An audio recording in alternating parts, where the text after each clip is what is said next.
మేమంతా ఇప్పుడు Banjara Hills road number 3 లో ఉన్నటువంటి బంజారాహిల్స్ పిఎస్ లో ఉన్నాము. ఇప్పుడే పాడి కౌశిక్ రెడ్డి మీద అలాగే మరి తెలుగు సబ్స్క్రైబ్ అని దొంగతనంగా నడుపుతున్నటువంటి దొంగ వెధవల మీద ఇద్దరి మీద కంప్లైంట్ ఇవ్వడం జరిగింది. ఇందాక మీరు అందరు చూసుంటారు, మీకు అందరికీ తెలుసు. యావత్ తెలంగాణ ప్రజలకు అందరూ ఇందాక ఒక వెధవ దొంగ పనికిమాలినోడు దద్దమ్మ చాతగాని వెధవ కౌశిక్ రెడ్డి గాడు ఈరోజు ప్రెస్ మీట్ పెట్టి మాట్లాడినటువంటి విషయాలు మనం అందరం చూసాము. కాబట్టి దాని మీద మేము చాలా అసలు నిజంగానే వాడనేవాడు ఎమ్మెల్యే అయితే నిజంగానే కడుపు కన్నం తింటే వాడు మనిషి అయితే మానవ జన్మ అయ్యి ఉంటే వాడికి వంటిల్లో చీము నెత్తురు ఉంటే ఇట్లాంటి మాటలు మాట్లాడాడు. అయినా మాట్లాడావు కదా నువ్వు. ఇప్పటికి ఎన్నోసార్లు వార్నింగ్ ఇచ్చినాం. నువ్వు దద్దమ్మ అని తెలుసు, కానీ పక్కలోడు ఎవడో చెప్తే నువ్వు మాట్లాడేటటువంటి మరీ అతి దరిద్రమైనటువంటి దద్దమ్మ అని ఇప్పుడే అర్థమైంది. వీడికి దొంగకి ఇక నేనైతే పోలీస్ స్టేషన్ లో ఉన్నా, కానీ చెప్పు చూపించి నేను అడుగుతున్నా ఆ వెధవకి రా నేను ఇన్నే పోలీస్ స్టేషన్ ముంగలున్నా. ఎవరిని ఏం మాట్లాడినావో ఇందాక ఏం మాట్లాడినావు నువ్వు, ఏం బయట పెడతావు? నేను మీడియా ముఖంగా నేను ఆ మాట్లాడినటువంటి మాటలు నేను మాట్లాడలేను, కానీ ఆ దొంగకి నేను ఈ రోజు ఇక్కడనే ఉన్న పోలీస్ స్టేషన్ లా నేను ఎక్కడ పోను, ఈడే ఉంటారా? ఆధారాలు పట్టుకొని వస్తాన్నావు కదా, రా ఆధారాలు తీసుకొని రా. ఎందుకురా లేటు? ఇప్పుడు రా ఆధారాలు తీసుకొని. నీ దగ్గర ఎంత దమ్ముందో ఎంత ధైర్యం ఉందో. ఒక ముఖ్యమంత్రి తెలంగాణ రాష్ట్రానికి ప్రథమ పౌరుడైనటువంటి ముఖ్యమంత్రిని పట్టుకొని అనుచితమైనటువంటి వ్యాఖ్యలు చేసి ఆధారాలు లేనివి నిరాధారాలైనటువంటి మాటలు మాట్లాడి పైగా నా దగ్గర అన్ని ఆధారాలు ఉన్నాయి అని అంటాడు. అరే దొంగ, నువ్వు చేసినటువంటి దొంగ పనులందరికీ తెలుసురా. పెండ్లాము బిడ్డని అడ్డం పెట్టుకొని గెలిచినటువంటి వెధవ మహిళల మీద కించపరుస్తూ మాట్లాడుతూ ఎంతమంది 16 మంది అంటావు, అదంటావు ఇదంటావు. ఏంద్రా ఎవడరా నీకు 16 మంది అని ఎవడరా అవమానిస్తున్నావు? నీ బాస్ ఎవడైతే నిన్ను ఉసుగొల్పి మాట్లాడిస్తున్నాడో వాడి దగ్గర ఉన్నటువంటి రంకు పనులన్నీ బయటకు వచ్చి అందరినీ అంటగట్టాలని నువ్వు చూస్తున్నావు.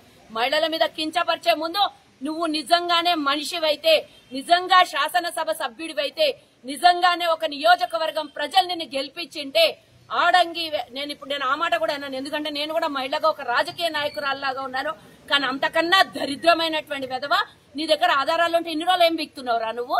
ఏం చేసినావు చాతకం దద్దమ్మ? ఈ రోజు ఫోన్ ట్యాపింగ్ తోని అన్ని మీ దొంగ బీఆర్ఎస్ వాళ్ళ అన్ని దొంగ పనులన్నీ బయటపడ్డాయి. కాబట్టి నీకెవడైతే రంకు మొగడు నీకు ఈ రోజు ఇవన్నీ మాటలు నేర్పిస్తున్నాడో ఆని మాటలన్నీ బయటపడ్డాయి, వాని విషయాలన్నీ బయటపడ్డాయి. కాబట్టి నిన్ను ఉసిగొలిపి మీడియా ముంగల కూసోబెట్టి నిన్ను మాట్లాడిస్తున్నటువంటి ఆ దొంగకి చెప్పు. నువ్వు నీలాంటి వెధవ పనులు ఎవరు చేయలే. నీ సొంత చెల్లిని వదలనోనివి నువ్వు, నీ సొంత భార్యని వదలనోనివి. ఈ రోజు ఫోన్ ట్యాపింగ్ చేయించి ప్రభాకర్ రావే డైరెక్ట్ చెప్తున్నాడు కదా ఎవరైనా ఫోన్లు ట్యాపింగ్ చేయించిండో. నీ నాయకులందరూ ఫోన్లు ట్యాపింగ్ చేపిస్తే ఈ రోజు వచ్చి మా మీద నేర్పించడని మాటలన్నీ పక్కకున్న కేటీఆర్ నేను ఈ రోజు ఎవరితోనైతే చాతగాని దద్దమ్మ నీకు మాట్లాడి చాతగాక ఒకంతో కూసబెట్టి మాట్లాడుతున్నావు కదా. నీకు దమ్ముంటే ధైర్యం ఉంటే నేను ఒక మహిళగా నాయకురాలిగా రాజకీయ నాయకురాలుగా నేను ఈ రోజు నీకు సవాల్ ఇస్తున్నా. దమ్ముంటే నువ్వు రేవంత్ రెడ్డి గారి మీద ముఖ్యమంత్రి గారి మీద చేసినటువంటి ఆరోపణలు రుజువు చెయ్యి. నిజంగా దమ్ములేని వెధవ నువ్వు నీ చెల్లెల ఫోన్లో ట్యాప్ చేపించి, నీ భార్య ఫోన్లో ట్యాప్ చేపించి, చుట్టాలై పక్కాలై లేడీస్ వి అందరి ఫోన్లు ట్యాపింగ్ చేపించి, సెలబ్రిటీ వ్యాపారస్తులు అందరి ఫోన్లు ట్యాపింగ్ చేపించి బ్లాక్ మెయిల్ చేసి డబ్బులు వసూలు చేసి వాళ్ళ జీవితాల్ని నాశనం చేసింది మీరైతే. మీరు వచ్చి ఈ రోజు రేవంత్ రెడ్డి గారి మీద అంటావు. ఎడ చూసినవరా నువ్వు రేవంత్ రెడ్డిని? 16 గంటలు కష్టపడుకుంటా అసలు ఇల్లు వాకిలి వదిలేసి తెలంగాణ ప్రజల కోసం కష్టపడుతున్న ముఖ్యమంత్రిని పట్టుకొని నోటికొచ్చిన కూతలు కూస్తావు. నువ్వు చేసి తప్పుడు పనులు చేసి దొంగ పనులు చేసి వెనకాల తిరుగుతున్నావు కదా తగుదనమ్మా అని. రేపు పొద్దున ఏమన్నా ఆయన సంపాదించి దొంగతనం చేసిన దాంట్లోకి ఏమన్నా నీకు చారానంతో 10 పైసలంతో ఇస్తాడనుకొని నువ్వు చేస్తున్నావు. గాని ఆ నమ్మించి నట్టేట ముచ్చటోడు సొంత చెల్లెలు నిలబడ నిన్నుడిస్తాడరా. జాగ్రత్త, ఖబ్బర్దార్ చెప్తున్నా నేను బిడ్డ. ఈ రోజు ఇక్కడ నుంచి బంజారాహిల్స్ నుంచి మాట్లాడుతున్నా. ఇంతకు ముందు కూడా నీ మీద గీనే కేసైండే, గుర్తు చేసుకో. లేడీస్ విషయాలలో నువ్వు ఇబ్బంది పెట్టినావని గీ పోలీస్ స్టేషన్ లోనే వచ్చి కంప్లైంట్ ఇచ్చారు. అప్పుడు నువ్వు కాంగ్రెస్ పార్టీలు ఉన్నాను ఇప్పుడు చెప్తున్నావు కదా. కాంగ్రెస్ పార్టీలు ఉన్నప్పుడే నీ వ్యవహారాలు విచ్చలవిడితనం మీద ఈడొచ్చి ఒక కంప్లైంట్ ఇస్తే మేమున్నాం. అప్పుడు నువ్వు ఈ రోజు ఇక్కడనే పోలీస్ స్టేషన్ లో నిలబడి ఉన్నా. రా, నువ్వేం ఆధారాలు తీసుకొస్తావు? ఇంకెందుకు లేట్ చేస్తున్నావు? ఆధారాలు ఉన్నాయని ఉట్టిగా గాలికి ఆధారాలు లేకుండా మీడియా ముంగల కూర్చొని హైలైట్ కావాలి. ఈ రోజు డే మొత్తం నిన్ను చూపియాలి.